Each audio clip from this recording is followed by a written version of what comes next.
So went inside. What was it that did it? What had you been talking about on the way to the McDonald's? He was talking about his van, and he did mention a bed at the back. At which point you started... Come on, you got to love an optimist. Okay. So anyway, when we got inside, he started counting coins to see whether he had enough for the meal. Fuck off! They said, this is not going to work, so I dumped him before anything started. Good for you. Let me high-five you, man. Just high-five you. There we go. Yeah. Do you know, I'd like to see how that date would have acted out. I'd like to see it acted out by you, actually. Right, OK. Yeah. This totally looks like a van. Right, guys? Living the dream, right, babes? I know! Is that a bed? Yeah, as Bruce Forsyth said, if you play your cards right, babes. What have I done to offend my friends that they've sent me on this hellish date?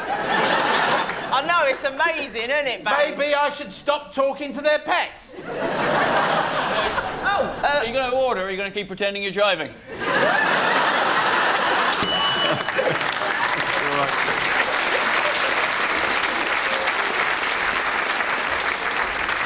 Ed, it's your turn. Do you want to go up to the prop box and press one of those buttons?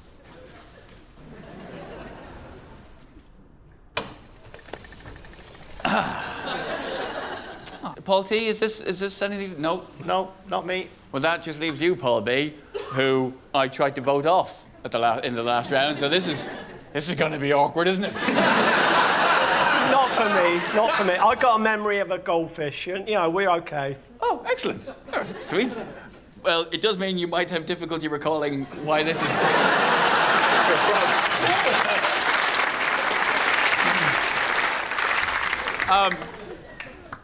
So, yeah, tell us your story of the time you went ballooning. The first time I ever went hot air ballooning was...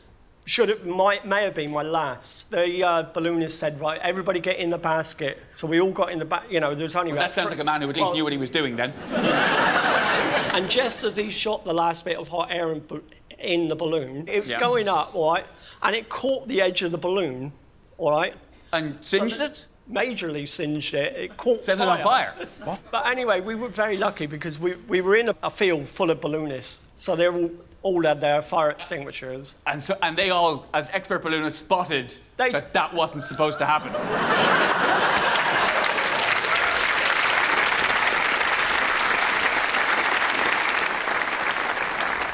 Did the balloon that caught fire, was it one like that? Did it look like that? It was slightly bigger. Slightly bigger, right.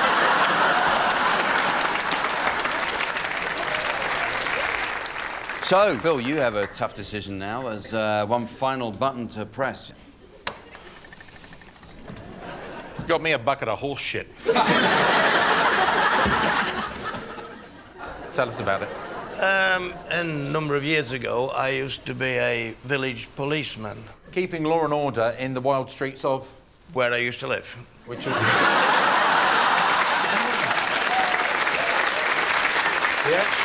Yeah, you're definitely a copper. Because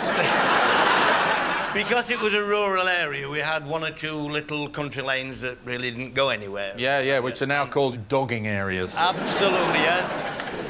We used to get a lot of travellers, and they used to sort of quite often leave a little bit of mess. And this particular occasion, one of the local residents rang me up and said, "Hey, Paul," he said, "I've got a problem here." He said, "I've got a whole bunch of them here." They said, and they're setting up camp, and they look like they're going to stay for a while. So I contacted one of the local farmers, and I said, "Have you done any muck spreading in that field?" He says, "No, not yet." He said, "When are you planning to do it?" He said, "Well, in the next couple of days." I said, "What about now?"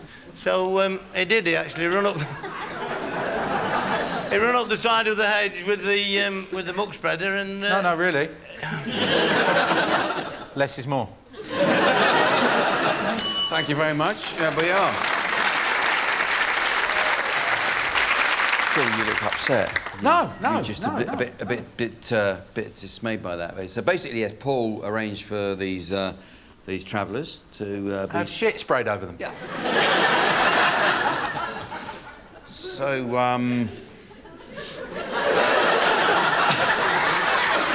it's not the warmest story I've ever heard, actually, is it? So anyway... The woman's from Zimbabwe and we've had upbeat stuff from her, for Christ's sake. I know. Is there any warning issued to move the encampment Oh, on yes, before the yes, spreading? we were told. And they said, well, it'll not affect us. I says, OK. I said, but if your bit spray's over, I says, you can't complain. It's sort of like my big fat gypsy spreading.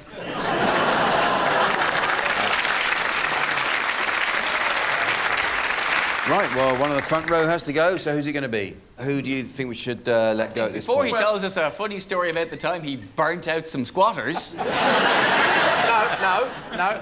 What we've got is got a man who cheated death in a balloon, got a lady who had to buy her own burger, and we've got the gypsy shit man. So... it's a very tough call, Jack D. I think I've got your decision. Well, so it is. It's goodbye to Paul T, former policeman. So it's time to move along. Come on, let's have a see here. Off we go. Thank you very much. Thank you much, Paul.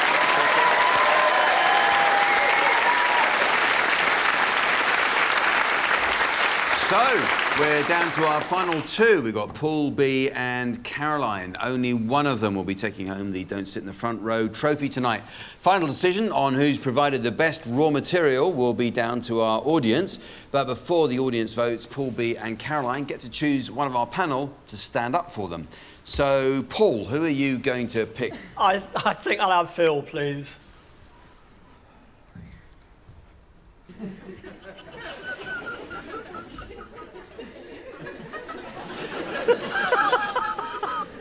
Wicker. Fire. Survival.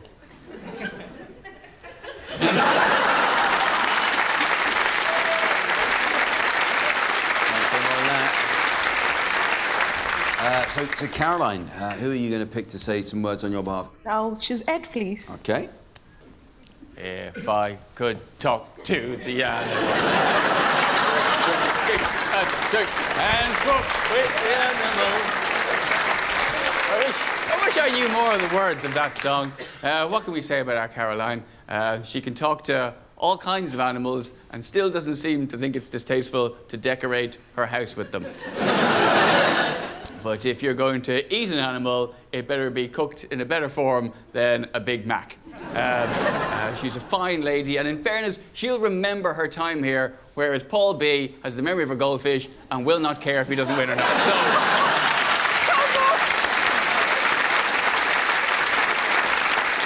So, who has provided our comics with the best material this evening? In a moment, I'll ask you to hold up your red cards if you think Paul should win, and yellow cards if you think Caroline should win. So, can you please hold up your cards now?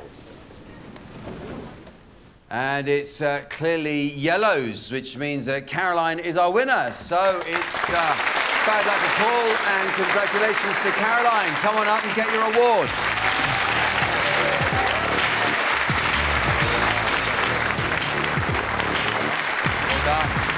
Congratulations to Caroline, commiserations to all our other front rowers. A big thank you to Andy Osho, Ed Byrne and Phil Dukitus. And remember, wherever you go, whatever you do, don't sit in the front row. Good night.